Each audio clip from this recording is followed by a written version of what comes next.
साथियों, मैं BM Shah advocate AGP district Singrauli अपने प्यारे साथियों को नमस्कार करता हूं।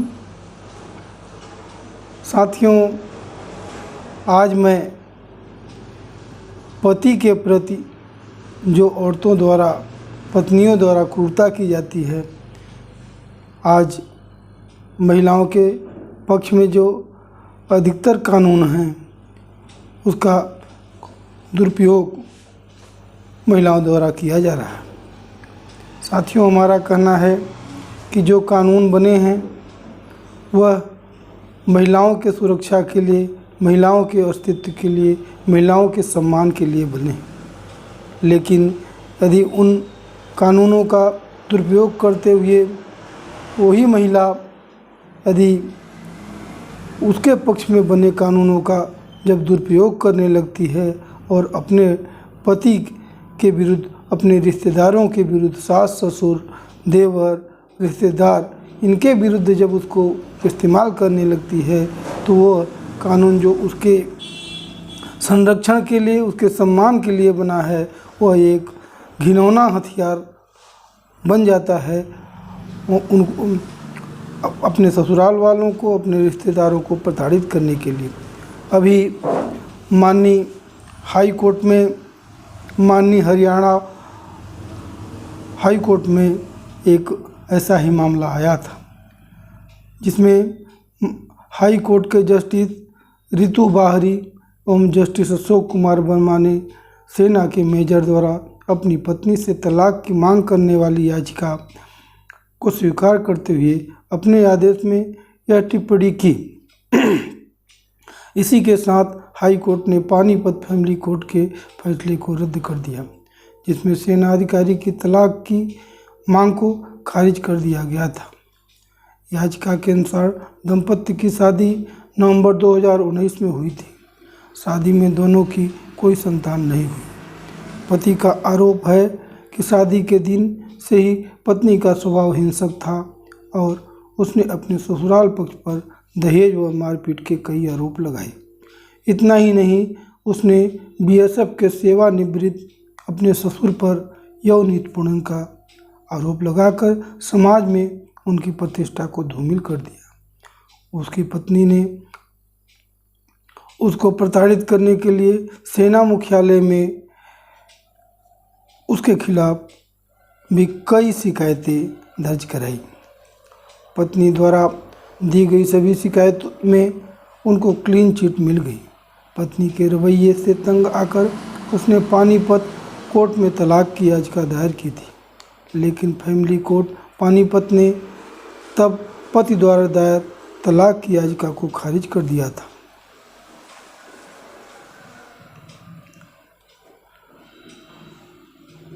उसकी पत्नी ने सेना मुख्यालय को एक पत्र लिखा जिसमें पति व उसके परिवार के सदस्यों के खिलाफ दहेज व उत्पीड़न के गंभीर आरोप लगाए गए थे, जिसका परिणाम यह हुआ कि पति के करियर और प्रतिष्ठा को नुकसान हुआ। कोर्ट ने कहा कि वर्तमान अपील में विचारणीय मुद्दा यह है कि क्या पति पत्नी का संबंध समाप्त हो गया है और पत्नी अपीलकर्ता पति को सहमत से तलाक देने के लिए तैयार नहीं है। इस बात की कोई गुंजाइश नहीं है कि वे फिर से पति पत्नी के रूप में रह सकें।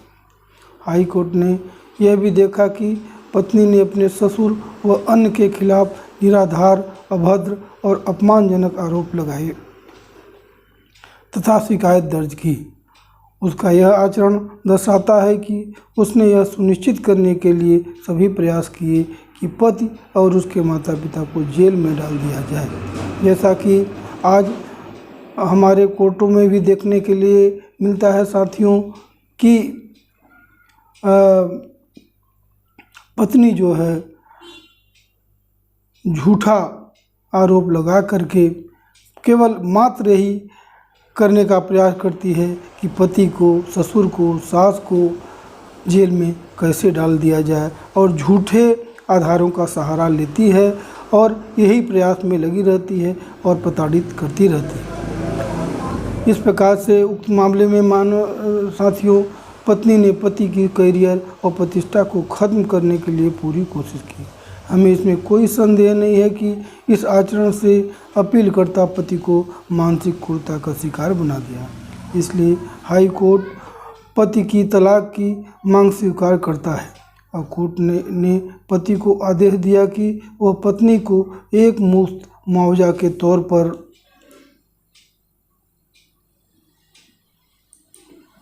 30 लाख रुपए अदा करें।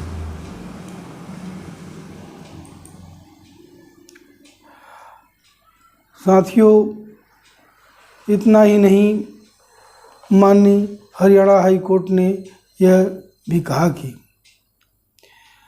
पति पत्नी का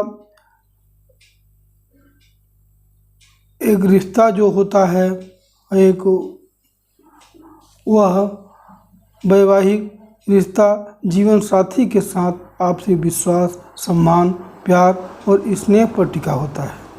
जब इससे दूरियां बन जाती हैं, पत्नी अपने पत्नी होने के कारण जो उसके पक्ष में कानून बने हैं उसका दुरुपयोग करने लगती है, तब ऐसी स्थितियां आती हैं।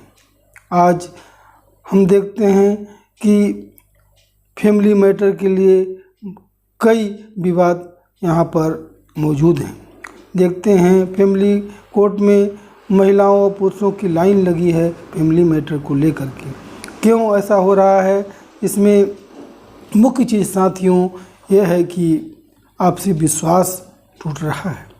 संबंध के जो डोर हैं वो कमज़ोर होते जा रहे हैं और इसका प्रभाव क्या पड़ता है अभी साथियों ये है, यदि आप बच्चे वाले हैं तो उनका जीवन पूरा बर्बाद हो जाता है। क्या पिता हुआ या माता हुई, क्या अपने बच्चे के भविष्य को बर्बाद करना चाहती है? यदि बर्बाद नहीं करना चाहती है तो थोड़ा बहुत नोक झोंक पति पत्नी में होता रहता है। इसके लिए बिल्कुल ही ऐसा कदम नहीं उठाना चाहिए। साथियों, औरतों को मेंटेनेंस के रूप में पैसा ज़रूर मिलेगा और कितनी कठिनाई से मिलता है ये भी हम देख रहे हैं, लेकिन क्या वह उसी पैसे से उसका जीवन शांति में बीत सकता है, ये सोचने की चीज़ है। क्या उसका परिवार समुचित और उसका बच्चा संस्कारी बन सकता है? बिल्कुल नहीं बन सकता है।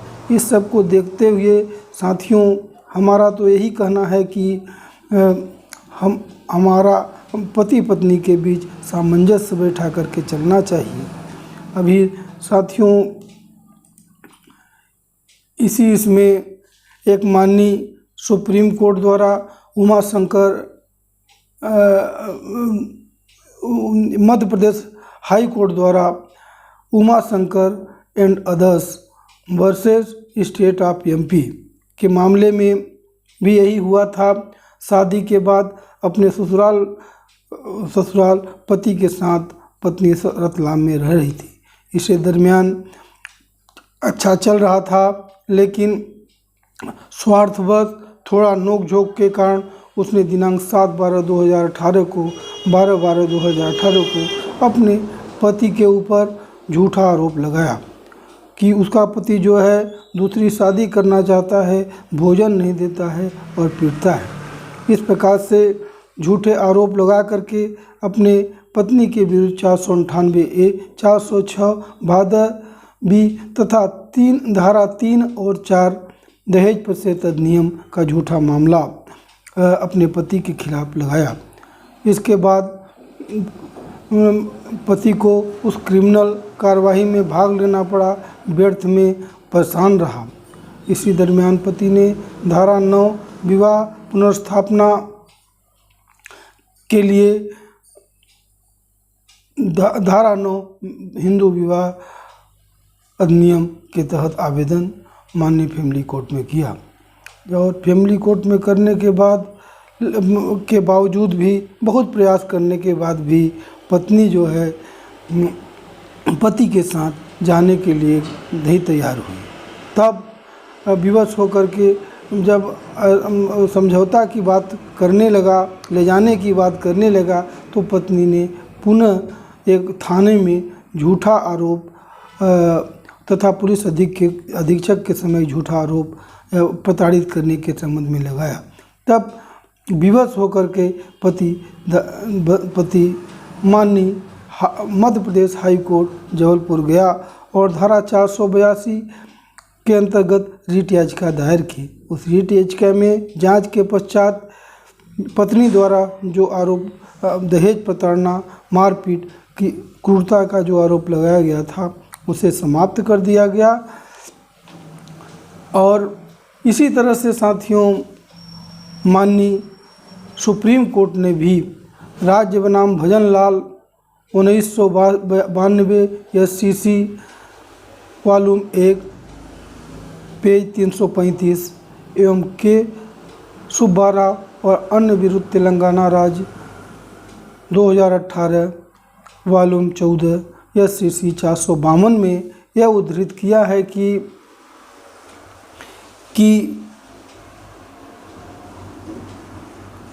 कोई भी पत्नी अपने संबंधियों के प्रति झूठा आरोप न लगावे। और इसमें न्यायालय को भी, थाना पुलिस को भी गिरफ्तार करने से पहले उसकी भरपूर छानबीन की जानी चाहिए, तब जा कर के ऐसा आरोप लगाना चाहिए।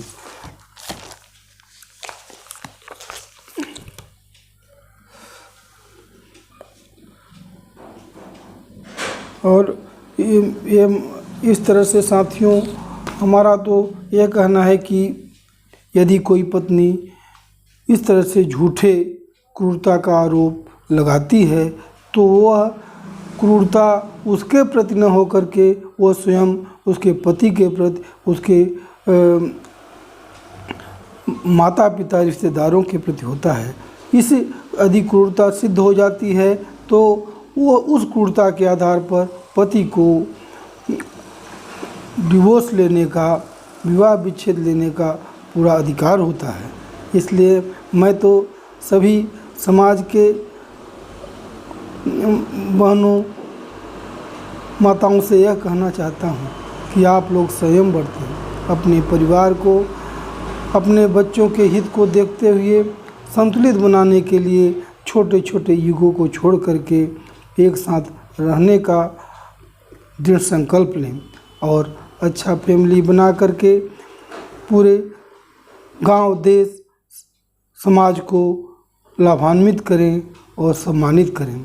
आपका सम्मान आपके पति के साथ है, आपका सम्मान आपके पत्नी के साथ है, इसलिए दोनों का सम्मान दोनों के साथ रहने पर है।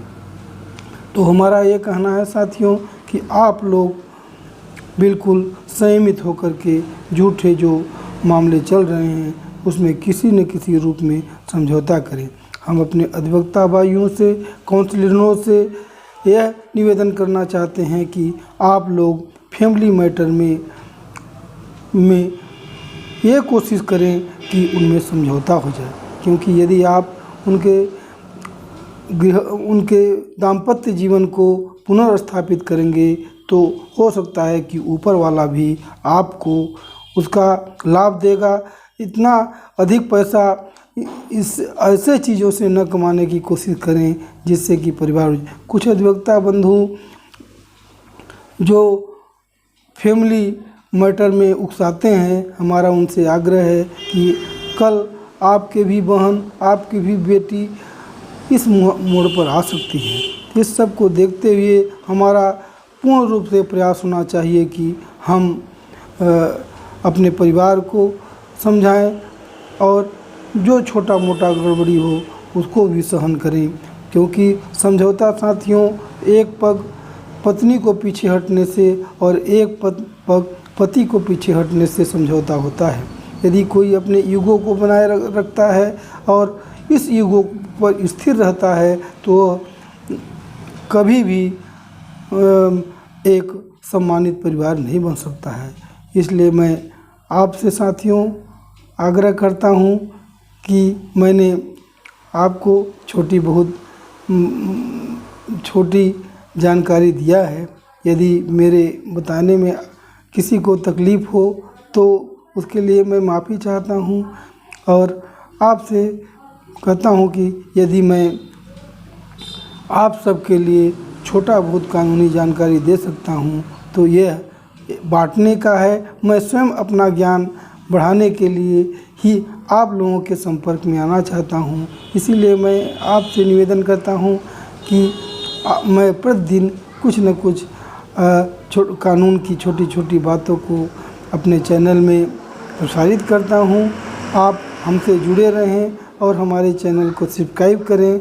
इसके लिए बहुत बहुत धन्यवाद मेरे साथियों। जय हिंद, जय भारत।